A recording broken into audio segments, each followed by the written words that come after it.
Welcome to WatchMojo UK, and today we're counting down our picks for the top 10 times home renovation shows went horribly wrong. It's hideous.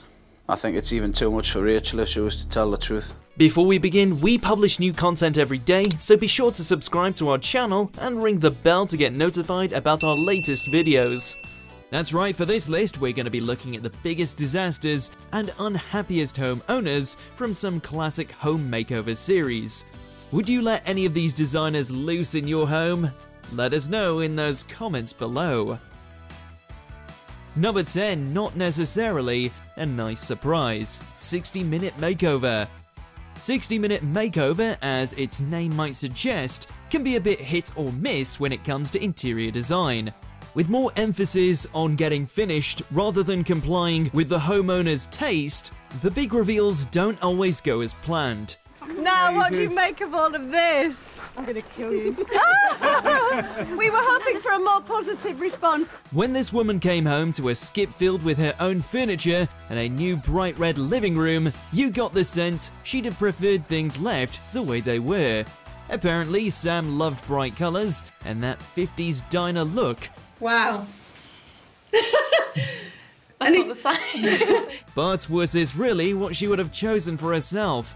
Her keep item, an ordinary wooden sideboard that definitely didn't fit into the design scheme, and her overall lack of enthusiasm would suggest otherwise. Sometimes rooms just don't they're not real. That's you. That's real part of you. That's mine, yeah.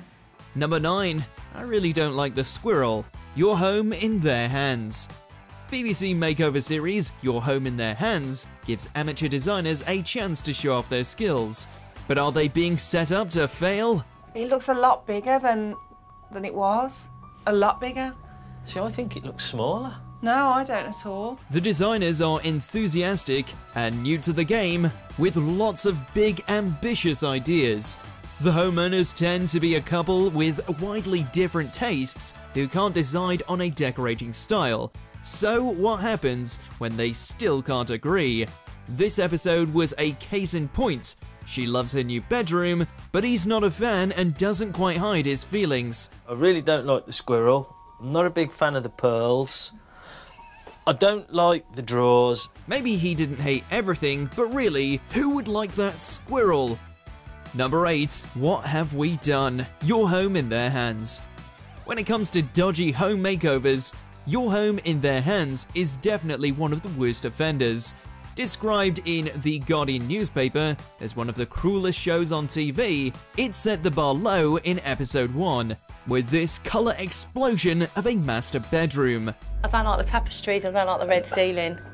What about you? The expression on the husband's face says it all really, but this couple have some choice opinions to share as well. Possibly the worst part of this scenario is that the homeowners have signed up for 3 rooms to be decorated. Therefore, Kirsty, the mastermind behind this creation, is due to be set loose once again, although not if this guy can help it. Anything you want to say? Yeah, I think I'd like Nick to take control, maybe Kirsty locked in the cupboard. Number 7. You were meant to hate it. Home on Their Own. Back in the early 2000s, Home on Their Own was a short-lived series that gave children the chance to decorate the family home with no input from parents. Well, I don't really mind how far I go as long as it really annoys our dad and wrecks it for him. How the producers found enough willing victims to take part is anybody's guess, because the kids never held back. Their ideas were always fun, creative and well executed, but often designed to wind up mum and dad. 1, 2, 3.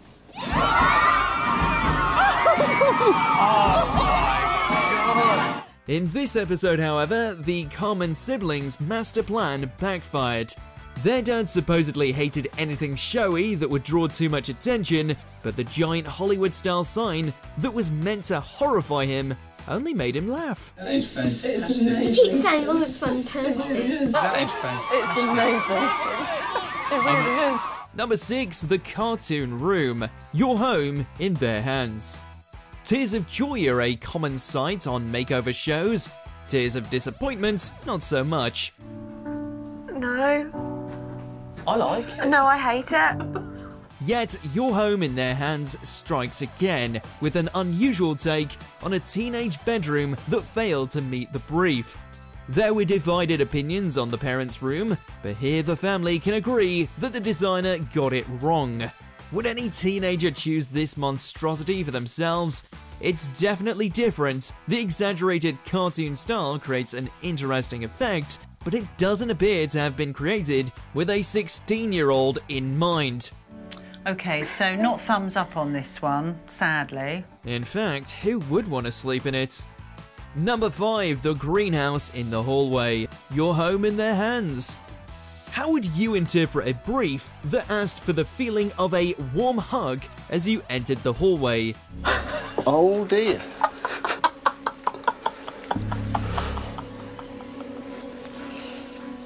Oh my God. I'm not sure either, but I wouldn't go straight to the little shop of horrors for inspiration. This couple couldn't settle on a home design, as he hates clutter and mess, and she likes things cozy and personal. I don't really like the colour. All right. No. And I'm not sure about the carpet. However, neither of them said anything to encourage a living wall of plants and a fish tank allowing visitors to peer through the toilet window, but that's what they got. The designers seemed to think this was a great idea, but then he doesn't have to live with the results. I know how much time and effort Stephen's put into the house, and now I feel I've taken it away from him. Number 4, the Japanese hotel pods, Home on Their Own. After the first series of Home on Their Own had been broadcast, you'd expect anyone signing up to be prepared for the results. Just get rid of it. It's going? Yeah. And what are they going to sleep on? They're going to sleep in pods. However, the parents in this episode clearly underestimated the dedication of their 2 Japanese-obsessed teenage sons. The Zen courtyard and stacked sleeping pods were subtle design choices by the standards of the show, but the boy's mum in particular was not happy. Through a bloody intercom? I've got no curtain, no door. How do you clean a living room with a gravel floor? Did they not know she had a fear of small spaces? The house had been returned to normal within a few weeks, but at least the pods didn't go to waste. Look at me. Am I a Japanese businessman? You're Have not. a good look, man. You really look at do I look like a Japanese businessman? Number 3, fungus grows, and that's horrible. Your Home in Their Hands. What do you think, Rachel? This episode of Your Home in Their Hands featured Rachel, who liked bright colours, and her husband John, who preferred things plain. Yet, both of them clearly hated the bedroom designed for them, with its garish wallpaper and cluttered appearance. I think it looks horrendous. It doesn't look anything like a bedroom. So, sorry, but it's big thumbs down from me. While John doesn't hold back, Rachel is very polite. This gives the host the opportunity to make things even more awkward, if possible, by taking the line that Rachel really likes the room, and John should let her speak for herself. It feels like we're all being gaslighted here, but maybe the room would grow on you. So what message would you have for the designer? Don't touch the other room. Number 2, Let's Go Comfort Pam, Trading Spaces. Wow. Trading Spaces was the US incarnation of changing rooms, and just like our version, it had its fair share of disasters. In this classic episode, the participants had specifically asked for the fireplace, an original feature, not to be changed. So, I'm gonna have to leave the room now. But the designers didn't listen and covered it all up with something swanky and modern. They also put brown bathroom tiles on the wall and made the room look smaller by building outwards. Poor Pam tries to hide her dismay, but she also forgets to turn her mic off. The off-camera sobbing tells us exactly what she's really thinking. Let's go comfort Pam, shall we? Okay. Number 1, the changing room's teapot disaster. Changing rooms. If there was a Hall of Fame for reality TV gone wrong, this infamous changing rooms moment would surely have its place. Is that better? No.